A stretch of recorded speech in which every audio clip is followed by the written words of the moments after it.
KFAN.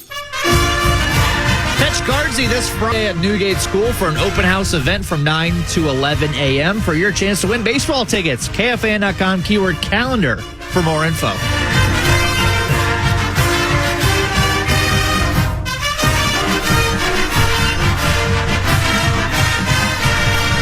Final hour, 9 to noon.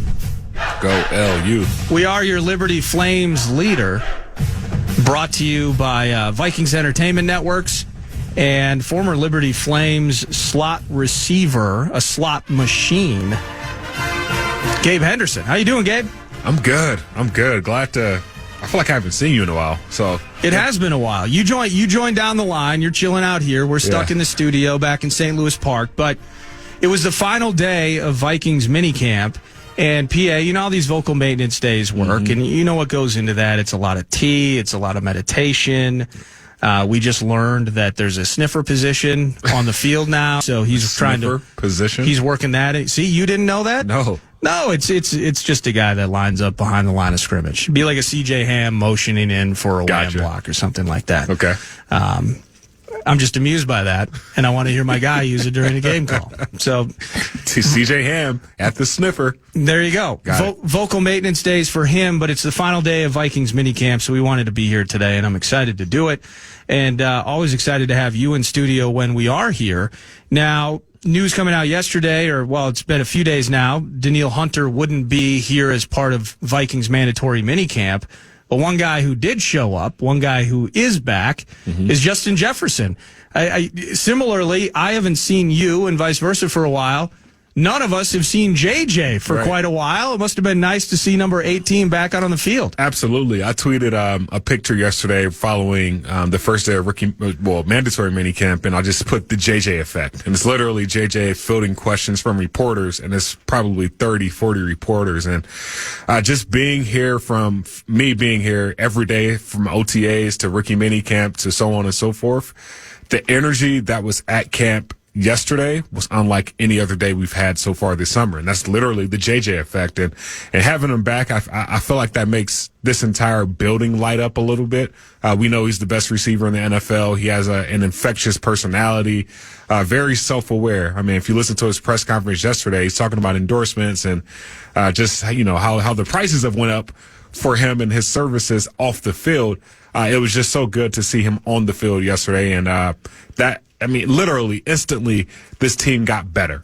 Yeah. One player can make a team that much more better, and that's what the JJ effect is. Well, in some ways, the subtlety of it. Now, everybody out there, and if you're DJ Wanham and you're Patrick Jones, you're invested in figuring out what's going on with 99 and those sorts of things. If you're Alexander Madison, you're wondering what's going on with Dalvin Cook and those sorts of things.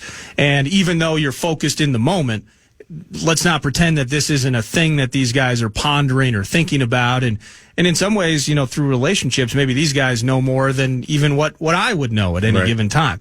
But with all the negativity surrounding the end of tenures and the potential end of tenures and those conversations that have persisted over the last couple of weeks, KJ Osborne was joking about it in his presser yesterday. It's like 10 fewer questions now that JJ's back, right? But part of that JJ effect, to your point, is that we're all here. Right. So now it's in the news of people potentially or actually departing, now we get to just say a guy's returning, a guy's here. He said he's going to be in training camp, contract's going to come with it, so he's saying all the right things. And that just kind of lifting that from everybody's shoulders. Finally now we just get to say, what the hell this offense is going to look like. Right. What's this run game going to look like? Now we got JJ out there running routes. No offense to Jalen Naylor. Yeah. But typically when we're trying to get excited about things into a season, and I hope, and frankly, opportunity for Jalen Naylor this year. So this ain't about him. Right. But we want to talk about JJ. We want to talk about what Kirk looks like at this stage, and now we finally get to dig into those things. It's super cool. To your point of Jalen Naylor, before I talk about JJ, to your point of that, like, JJ not being at OTAs and minicamp, it was the best thing that could happen to Jalen Naylor. Getting those first-team reps, getting on the same page with Kirk Cousins, like, that is what's needed for a guy that's looking to be that wide receiver 3, or if we go 4 wide, he is the guy. But I think in the same breath, mini camp, like post draft, I feel like a lot of fans forgot about Justin Jefferson. It was like, oh wow, we got this new shiny toy, Jordan Addison, who was, and still, in my opinion, is going to be a phenomenal receiver. I think he's the JJ of this draft class when it comes to wide receivers. But at the same time, now that JJ came back yesterday, I feel like everybody forgot about Jordan Addison. It's like, dude, this offense is going to thrive this year under that. But if you look at the defensive side of the ball, there is a guy that's not back in Danielle Hunter. And yeah, if you're Patrick Jones II or DJ Wanham, yeah, you are trying to, get some questions asked, like answer, am I going to be the guy? What if Danielle doesn't come back? If he does, am I the guy on the opposite side? So kind of like Jalen Naylor for DJ Wanham and Patrick Jones II, those outside linebackers, this is a great opportunity for those guys to get some first-team reps against the first-team offensive linemen. Yeah, I think, and that's partly why I'm excited to talk with Josh Metellus. You and I are going to chat with him about 10 or so minutes from now, thanks to Carly and Vikings PR for setting that up. But the new look, and I've heard it's sacks by committee with Flores and all of these things, 3 safety looks. We're going to dig into that with Josh. But the opportunities abound specifically on defense. And throughout the week, you mentioned Addison. I have to admit, I'm disappointed at the least that I haven't really got to see him since Vikings rookie camp. Yeah. Because, again, getting excited about JJ and all of those things, we can go back to, another guy that he's out in Buffalo and there are some issues. We'll see what happens. We're not there. We have no idea what's going on with Stephon. Yeah, I was about to say, let's not dig into that too much. Correct, but we're not necessarily surprised that this is happening. We just wonder why the hell it's happening at this point in the year. But when he came in 2015, PA and I have referenced this many times, that it was just so obvious. Like it happens once in a while when you get that kind of a player, and he's drafted 5th round. He's potentially has injury issues or what it is. It was nothing off the field or anything about his character. Stephon, by all accounts, is a great guy, but it was different and it was obvious, and it happened immediately. And that went through rookie camp, through OTAs, through mini camp, eventually into training camp. And he made his debut, I believe, week 4 of 2015 against the Denver Broncos out in the Mile High City. I'm not getting that with Addison this year because I just can't see him. Yeah. So I need him to get healthy, and I need him to sell. Well, he doesn't need to sell anybody on anything. He's a first-round pick. There are expectations. Go out and do your thing. Talented dude. Looking forward to seeing him. But I need to see him in this offense with JJ on the field so I can officially believe in the highlights and some of those other things that people like you have been promoting and that you are already ecstatic about. Yeah, I'm very excited about it. Just seeing Jordan Addison in rookie minicamp, just him being out in the field and running routes, it's like, okay, this guy is different. And I definitely get your point of, I don't know if this guy, I don't know how I should feel with him not participating and him not being on the field with JJ right now. How am I supposed to feel? Well, I feel like my optimism comes from, I guess when I was in Washington, I was working for the Commanders, and I want to say this was 2019, the year that Terry McLaurin got drafted in the third round. And I'll never forget, Terry McLaurin came in with the injury. Kevin O'Connell was the offensive coordinator for the Washington Commanders that year, and they held him out pretty much of everything, like rookie minicamp, OTAs, everything. And then the last 2 weeks of training camp, you started to see him get more reps in practice, and then they held him out all of preseason. So everybody's like, oh my gosh, like what is happening? Best believe week 1, Philadelphia Eagles, 173 receiving yards, 2 touchdowns. So clearly there's a method to Kevin O'Connell's madness. He's dealt with a player of this caliber before, and hopefully things continue to trend upward when we can actually see Jordan Addison and Justin Jefferson on the field together this year. That's Gabe Henderson, Vikings Entertainment Network, in studio with me, Nordo, in for PA. We're here in Eagan, final day of Minnesota Vikings mini camp before they just box everything up. They lock the doors, and everybody goes off to their various exotic locations for a handful of weeks. And then Vikings training camp. Pumped for that as well. But next segment, expecting to chat with Vikings safety Josh Metellus here in Eagan. And so Gabe Henderson's here. I'm Nordo, and this is On the Fan. The Common Man Dan Cole will be streaming live with Mark Rosen today. KFAN.com keyword watch, courtesy of Quantum Fiber. I'm in the business of misery, but take her from the top. She's got a body like an hourglass, it's ticking like a clock. It's a matter of time before we all run out. When I thought he was mine, she caught him by the day-long run. She finally set him free. I told him I couldn't lie, he was the only one for me. 2 weeks and we caught on fire. She scared it out for me, but I put the biggest smile. Whoa, whatever makes it right. But I got him where I want him now. Whoa, it was never my intention to brag. Just steal it all away from you now. But God, does it feel so good? 'Cause I got it where I want it now. And if you could, then you know you would. 'Cause God, it just feels so. It just feels so good. Second chances, they don't ever matter. People never change. What's the whore? You're nothing more. I'm sorry, that'll never change. And about forgiveness, we're both supposed to have exchange. I'm sorry, honey, but I passed it. I now look this way. Well, there's a million other girls that do it just like you. Looking as innocent as possible to get to who they want and what they like. It's easy. Welcome back, TCO Studios, Twin Cities Orthopedics Performance Center in Eagan. Nordo in for PA. Vocal maintenance days in play this time of year, as they always are. Gabe Henderson, Vikings Entertainment Network, and thanks to Carly and Sam Newton with Vikings PR. Safety, Josh Metellus joins us. How you doing, man? I'm doing great. Thanks for the claps. Thank you. Covenant claps is what we call it, 9 to noon, and it is super nice to meet you. And sixth round pick 2020 from Michigan. The former Wolverine is with us, making a name for yourself on special teams. And you finally got your first few starts last season, which was awesome.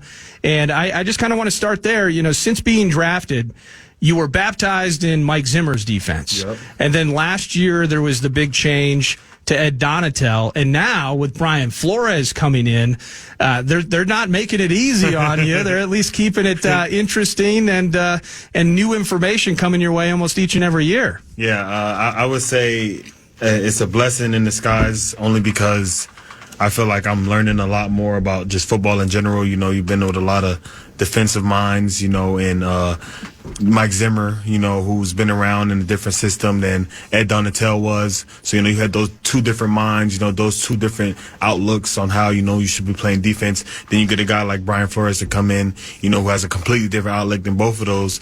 So, you know, I think I don't know. I think it's been a blessing in disguise. You know, it's definitely been, you know, hard to keep up, but it's a blessing in disguise. That's awesome. Now, as OTAs transition into mandatory minicamp, final day today, and then you get to chill out for a while. Just how different is Brian Flores' defense? I got very familiar over my time here at KFAN, getting to know Mike Zimmer and that defense, and then Donatel. We got at least one look at it, but I've heard it from the offense, Josh, and I've heard it from you, and I've heard it from so many of your teammates, where they're excited about the chaotic elements of it. People in your position excited about how you're being used in a different way from a position you're so very familiar with. Just how different is it with Flores? I would say it's really different. I would say the big thing is just, you know, we're making the defense suited to the players we have. You know, we're using everybody's strength.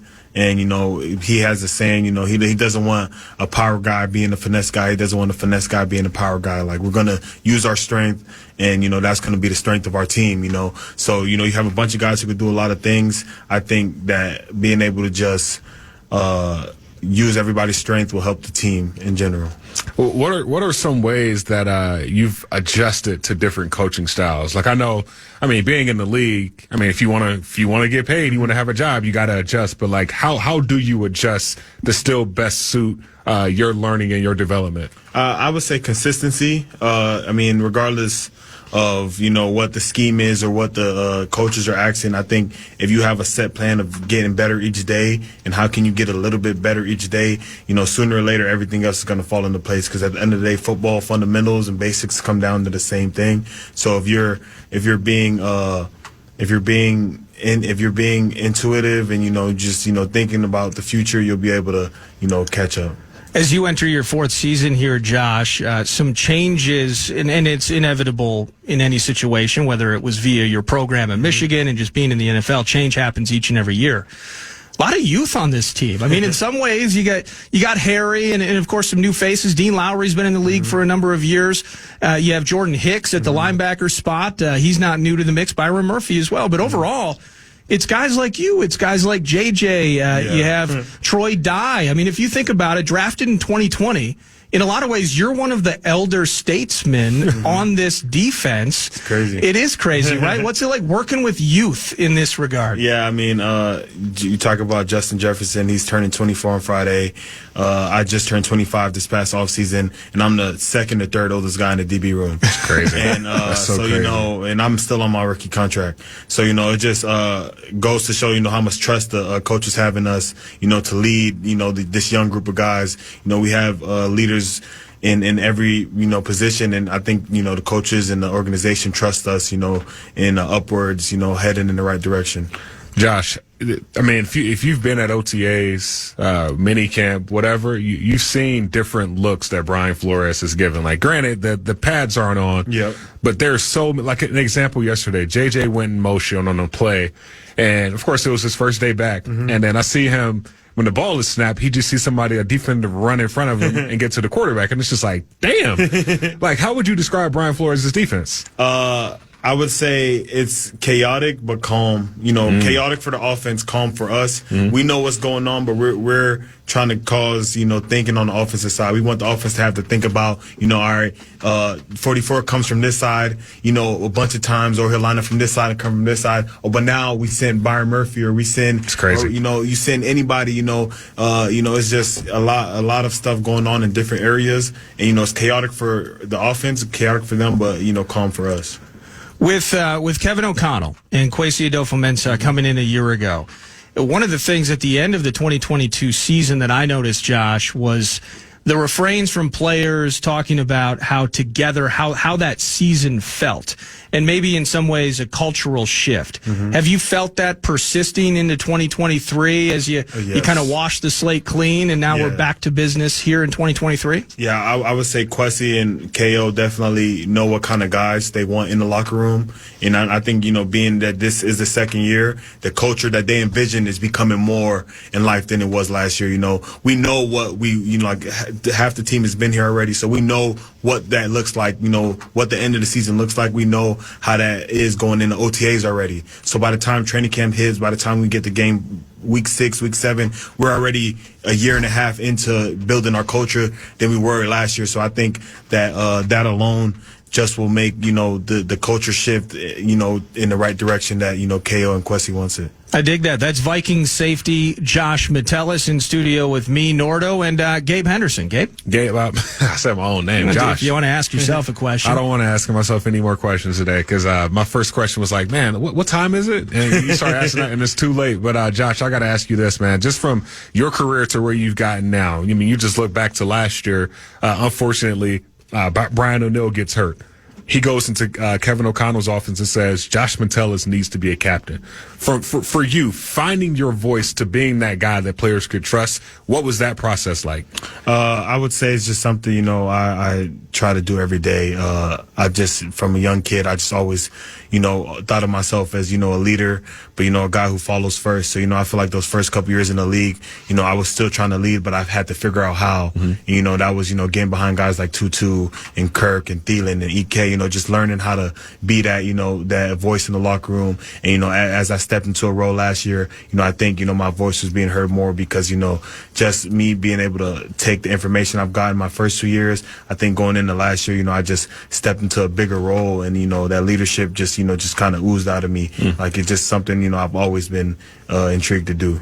How fun was it getting that game-sealing pick against the Lions last year? You've been waiting for a start, waiting for a moment, and I think you had 2 shots at it. You got the second one, but that was pretty nice to close the door on the kiddies. Yeah, that was to me, that was basically the start of my career. In my eyes, I was bound to playing special teams the first couple years, which was great. But I always thought of myself, as I have big dreams and big aspirations for myself in this league, and I feel like that was a big start to it, being able to finally get, my chance and taking advantage of that moment. A lot of guys get the opportunity, but it's what you do with it. I felt like that was a great, start for me and where my career is going. Man, I'm just thinking about just that pick because I think we talked shortly afterwards, and I was like, man, you almost held up the standard of DBs or receivers that can't catch, and then you got the pick afterwards, and I think Vikings fans couldn't be more proud of you just seeing your journey up until this point. But going into year number 4. What are the goals? What are the expectations for Josh Metellus this year? I think, for first off is winning. I think, everything comes with, having that one-minded track, the team has to win. If the team doesn't win, whatever I do doesn't matter. So, first off is winning. And then I would say, personally, I just want to be the best player I can be. I think, I keep telling my wife that I feel like this is going to be the best year of football I've ever played in my life. And, whether that's I'm on the field at special teams, I'm on the field on defense, I just feel like I'm going to be able to impact the game and impact this team winning games, in this season, and I'm excited, to just be, with a great group of guys who trust me, great group of coaches who trust me, and I think that's just going to just bode well for the whole team. Time for a couple more with you here, Josh, and I do want to stick with you in particular where, whether you're aware of it or not, people have noticed that Josh Metellus is on the field more within so far in OTAs and minicamp and the voluntaries and just all activities related to how this chaotic Brian Flores scheme is going to look. And what is it like in that room where Harrison Smith, he makes a big personal decision financially because he wants to be here. He wants to play with you and he wants to play for Brian Flores. You have Lewis Seen, who's trying to recover from a brutal injury a year ago. You have Cam Bynum, who got a lion's share of reps. Like, what's it like in that room? We're getting 3 safety looks. Your teammates are your brothers, but you're also in competition for playing time. What's all that like? I would say it's what you want. I think when if I was a GM, I would envision, my team as a team where we have a lot of good guys who do a bunch of things who can make each other better. I think our safety room is a great, interpretation of our whole team. We got, a bunch of guys who can do a bunch of things who are all going to make each other better. Tutu didn't come back because, he wanted more money. He came back because he wanted to be a part of something great. I think, with Brian Flores and the way he wants to use us safeties, I think Tutu wants to be a part of that, being part of, safety, being a big part of our team. I think, me and Tutu talked about it yesterday. I think safety is a strong point of our team. We got guys who could play in and give you 80 snaps. We got guys who could do multiple things, play nickel, play special teams. We have a great range in the room. I think just being part of a group like that, it just makes you a better football player. And that's what we all want. At the end of the day, competition is the league. There's millions of people playing football in this country, and we're the 1,000 group of people in the NFL. So that's always competition. You're always fighting for your spot. It's people that want to be in, people that want your spot. So that always comes with it. But I think we got a great connection already. Just being us, me, Harry, and Bynum being together already a couple years. Then you bring in a guy like Lou, who's a great team guy. I just think all of that just helps our position room, help the team win games, help the defense plays better, help everybody feel more calm. Without giving away too much, because you said safeties are a big part of this room, and just for everyone that's been talking about what this defense can look like, and you go to practice and you see a number of different DBs on the field. Why do you say safeties is going to be a big part of this defense this year? I just think we have, like I was saying, I just think the versatility of Bynum played corner in college. I played almost up to 3 positions now in a game. And we have Tutu who can play in the deep post, or he could play up in the box, and you have Lou who can run and hit everywhere. So I just think just the different ways we can be used and cause chaoticness in the offensive mind. I think that's just going to be a big part of it. We got guys who could do a lot of different things, and I think the coaches know that, and I think Brian Flores is going to make sure that that's being seen throughout this year. Hell yeah, man. Hey, thanks for giving us time today. Thank you. Love seeing you out on the field. Love hearing about the excitement that you have for this defense, because that makes us excited, and that's fantastic. That is Viking safety Josh Metellus in studio with me, Nordo. Gabe Henderson's here. Thanks again to Carly and Sam Newton for setting all of this up. Final segment, 9 to noon. Download it now. cast from Saturday Night Live is headed to the State Theater June 22nd, and the Fan has your shot at a pair of tickets to the show. KFAN.com, keyword contest. Little paper, we write down your disappointment. The drawer right by your pillow. Final segment, 9 to noon. Man, I've had a blast today. And I love doing these shows out at TCO. Typically, PA would be sitting right here, and we'd be shooting the bleep during breaks and things. I'm going to be honest, I've felt a little isolated in here at times. It gets a little lonely inside TCO studios. It's not as if I'm overlooking the practice fields or anything. I am in the bowels of the facility. But Black walls, like overhead lighting. Like this is apparently this it is doubles the as a safest bomb shelter. This is the safest room in TCOPC, apparently. Oh, it is? I believe so. Oh, that's right. Well, when 9 to noon is here, they should add pads and give us straitjackets. That's Gabe Henderson, Vikings Entertainment Network, in studio with me. Final stretch. Tomorrow, I'll be in for PA again. Rocco Mediate, pro golfer, taking Tiger Woods to the finish line, to the playoff wire in the 08 U.S. Open. That is what Rocco is most known for, but a longtime PGA pro. He's going to be in studio with me. Some other takes and talkers along the way as well. Friday Feast will feature Paul Charchian. I believe Chad Greenway as well.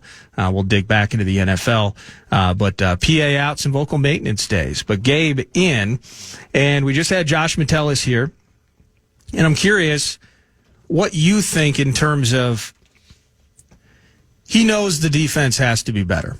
And I'm not just singling out Josh. It's everybody in that locker room. They know the defense. How conscious of that is at this point? Does that still play in their minds in terms of, man, was it a squandered opportunity? You never want to play offense versus defense. I think problems can start to arise within a locker room if you start playing that game. But if you're the defense, if I'm a member of that roster, and I'm thinking, man, if only we could have figured out how to cover the middle of the field. Yep. If only this would have happened. You play a lot of what ifs, and all these guys do. Do you think that's something that is still consciously in their minds as they're working through mini camp, or are they able to compartmentalize that and just be released from that and move on? I think a little bit of both. I think they can compartmentalize it and say, look, this is our defense now. But, when they... Because you can't help but compare, right? Exactly. When you go back and you look at it and you say, all right, well, this is what we did. This is what we weren't doing last year versus what we're doing now. And just think about what Josh Metellus said earlier. He had literally said, I feel like this defense this year is aimed towards the player's strengths versus the actual scheme. Reading between the lines type of stuff there. That's what he said. And even a couple other players have said that. Even Cam Bynum was like, man, I just feel like, this defense is built towards my strengths. And that's no knock to Ed Donatel because the scheme was there. It was more, maybe the players just weren't developed enough to get to that point. So, guys are getting older. Guys are starting to get more mature. You got another year under your belt. And Brian Flores understands that. And he's saying, okay, this may be a double linebacker set right here. Maybe we should put 2 linebackers in this set. But Harrison Smith is better against this tight end. So I'm going to put Harrison Smith against, let's just say, Darren Waller or Travis Kelce versus a Jordan Hicks. Like, that serves our defense better. No offense to Brian Asamoah or whoever, but this is what serves our defense better. And I believe that's what makes a lot of these Vikings defenders very happy. And, look at it. We were, second worst defense in the NFL last year? Like, there's literally only one way but up. So, if we're a top 20 defense this year, if we're a top 25 defense this year, I believe that's a win. A top 20 defense. Like, compare to like. Whoa! Right. Rabbits out of hats. Okay. Well, and that's about Flores. Right. And I'm glad you put it that way because, and I wanted to hear Josh speak to, because again, the time when KOC comes in here, or KO, somebody asked me, you guys call him KOC, everyone else calls him KO. I don't know why. To be honest, I'm going to call him KOC. I'll call him Kevin right now. So when Kevin rolls in here a year ago, it was like the storm clouds went away, and everyone was excited. The honeymoon period is what I referred to it as. That's what it felt like. I feel like PA was the only one not excited. He was happy for Kevin, but he's like, man, this is weird. It's young different. and it's different. Well, old people have trouble with change. So, but he was excited. He loves Absolutely, chaos. absolutely. But that didn't end. Like that didn't end throughout the season. Winning helps, but there was a joyful exuberance that you could feel. And so I look at that after last year and I'm thinking, okay, that's a platform to build on. That's the foundation. Now what? Well, coming in, whether it was Josh today, you hear it from the Darisaws and the offensive players as well. They're talking about the defense the same way that they were celebrating the culture change a year ago. Have you seen any of that? You're at least here. You're closer to it than I am, I feel. And it's just like, that's what I've noticed this spring ever since Flores arrived. Yeah, I just feel like, Ben Lieber said it best. Brian Flores was the best free agent signing by the Vikings all offseason. Yeah, he is. And not only were players excited about just having a guy of that caliber here, they were excited to see how that would affect this defense. I mean, you look at our defense, it's like, look, all eyes are on us now. Yeah, our offense has JJ and whatnot, but still, like, when we turn on the TV, the second person they're going to show on the screen outside of Kevin O'Connell is Brian Flores. So when they talk about Brian Flores, it's like, this is Brian Flores' defense. So let's get excited about that. And I believe that's provided another energy. And we were talking to Josh Metellus a little bit off air when he left, and he was like, Harrison Smith is going to thrive in this defense. So the fact that guys are excited for other guys thriving in this defense, and it's a collaborative effort, I believe that makes everybody win in this sense. So I'm excited just to see what this defense can do. Stopping the run is going to be first things first. If you can't stop the run, who cares about what the safeties are going to do? So bringing a Dean Lowry in, and hopefully Patrick Jones II takes another step in his career, and other guys, like, I'm excited. So one thing I was thinking about the other day, and I'll tell you what PA's answer was afterwards. And then he could be right, he could be wrong. This is very much, we're just kind of looking at how this thing comes together. It's not a serious thing per se, but I'm curious who the leader is. Because as Metellus pointed out last segment, he's like the second or third oldest dude in the DB room. And I believe it would be Harry, and then maybe Byron Murphy, who's closer to 26 than Metellus is, if we want to play how many days they are into their 25th year of birth. But my point is, things got younger in a hurry. Byron Murphy, elder statesman among the corners specifically. And on this team, the departure of so many veterans and the quickly altering face of this franchise. You got JJ, so we know that JJ's the franchise, right? If we're gonna put it into a hierarchy. But I'm just curious, like, who the leaders are. And it was always, Anthony Barr, a leader but super quiet. Kendricks, a leader but super quiet. Hitman, they have to pay him $20,000, I think, just so that he'll talk to the media. Hitman just wants to play. Just let Hitman play. Right. And so now with the changing of the guard, and maybe Daniil ends up being the latest to and the next person to leave the Vikings. So now it's like, who's the guy in the locker room that gets pumped up and gets loud? And I just don't have an answer for who that is.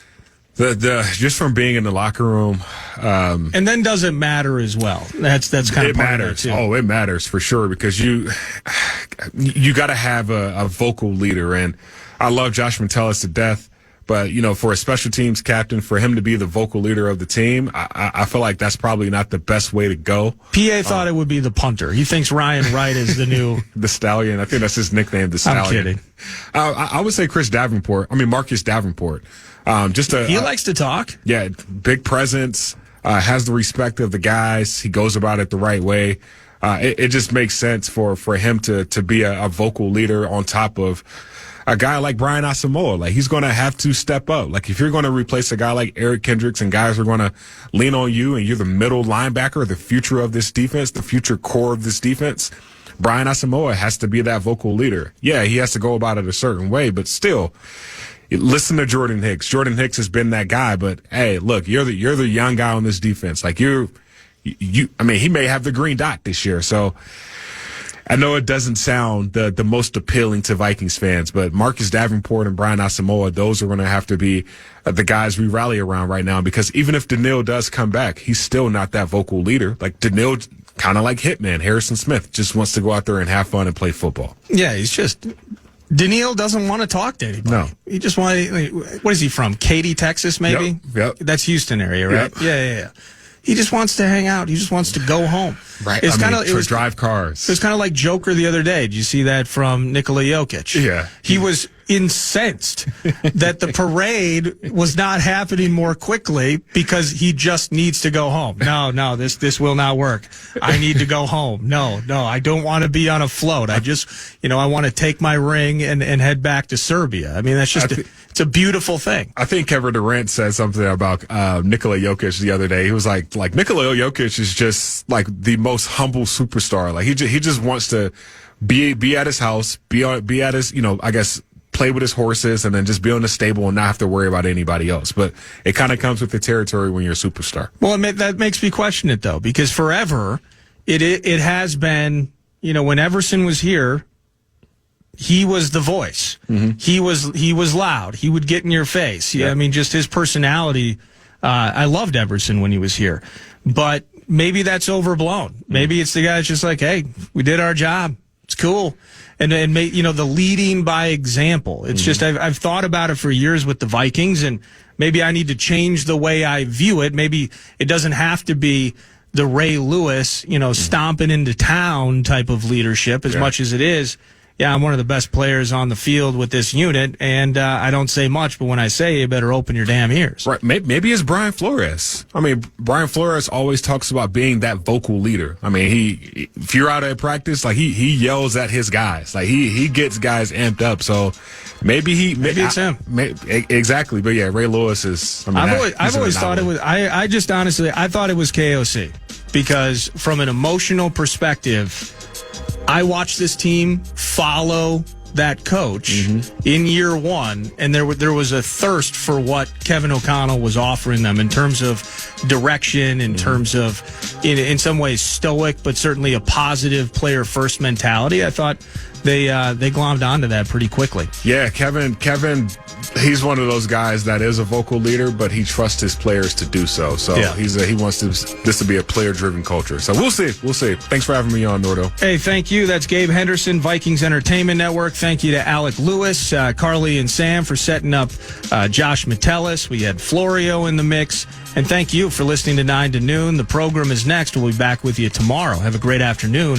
You're listening to The Fan. Podcast today's poll back to previous show and interviews by going to the iHeartRadio app or KFAN.com.